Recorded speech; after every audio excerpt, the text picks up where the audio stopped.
Hola, buenos días. Una pregunta. Quería preguntar por qué está liada la bandera de España.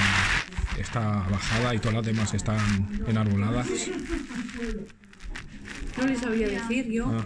Es que se incumple la ley de banderas así. Debe estar la bandera de España también izada. Eso yo no voy a fijar, a ver. No les sabía decir si quieren poner una distancia o...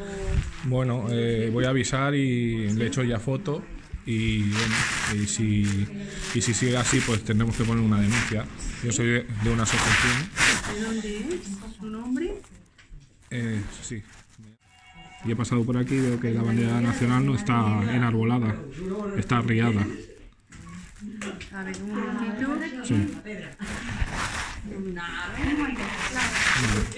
Pero está puesta. Sí, pero está arriada. Todas las demás están enarboladas y la bandera española está arriada. La Monsina. Espera. Vale, ¿me la puedes pasar?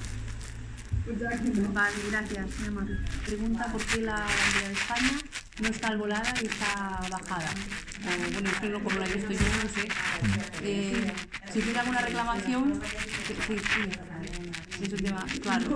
Claro. ¿No queda bien? Sí, entiendo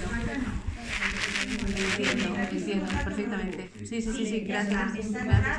Hasta luego. Sí, me comunican aquí en la alcaldía que es un tema político y a estos momentos no hay ningún político para que, pero de todas maneras, si quiere hacer alguna reclamación, yo le doy una... Sí, es que bueno, la ley de bandera lo dice bien claro, tiene que estar enarbolada. Y bueno, no entiendo por qué en estos pueblos no lo está. ¿Quiere hacer una reclamación por escrito? Bueno, la haré, denunciaré y ya está. Haré una denuncia, ¿vale? Venga, muchas gracias, ¿eh? Hasta luego. Adiós.